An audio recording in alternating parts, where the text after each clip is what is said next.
Bonjour à tous. L'actualité nationale en deux articulations, à commencer par la question de sécurité dans le nord du pays. Après l'attaque terroriste à Kafolo, les forces de défense et de sécurité souhaitent une franche collaboration avec les populations de Kong. Une rencontre a eu lieu en ce sens. Les populations sont appelées à dénoncer tout mouvement suspect. Kader Sogodogo.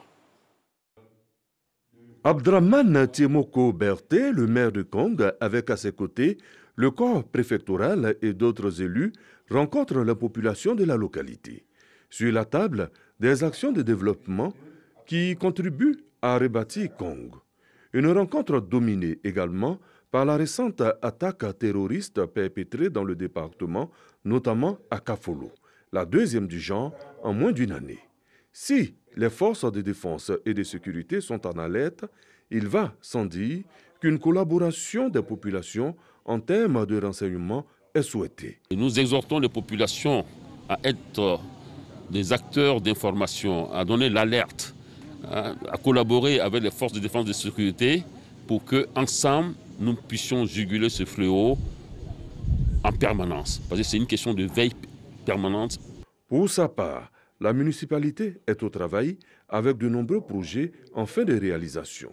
Un nouvel abattoir, un nouveau marché, Kong continue sa mue. Nous avons recensé plus de 17 projets et nous avons mis 2021, en tout cas, sous le signe de l'action forte et de l'action visible. L'innovation majeure, c'est que nous avons mis en place une cellule de suivi des projets, ce qui nous permettra d'avoir des résultats tangibles en des temps records.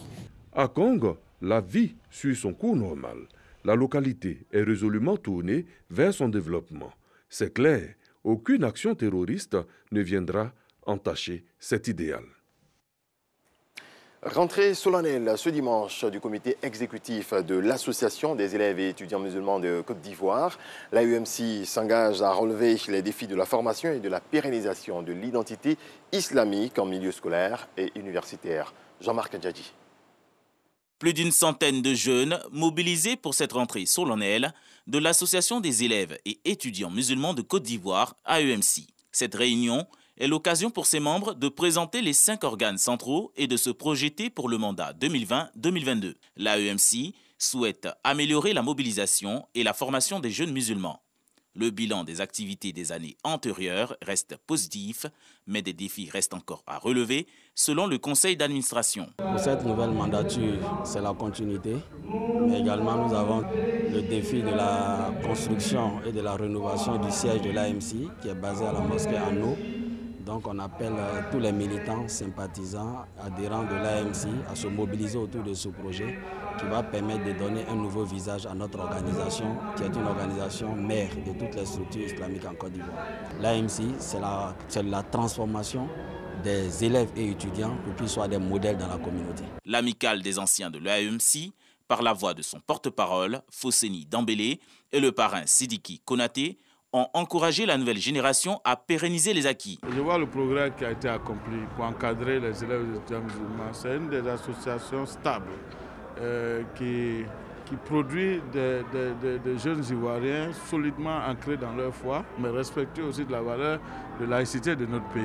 Je voudrais donc leur dire de persévérer, d'être endurants et surtout qu'ils pourront bénéficier de l'appui, des conseils, la présence aussi de nous, les anciens. L'Association des élèves et étudiants musulmans de Côte d'Ivoire compte à ce jour 1000 sections et 30 secrétariats dans les 31 régions du pays.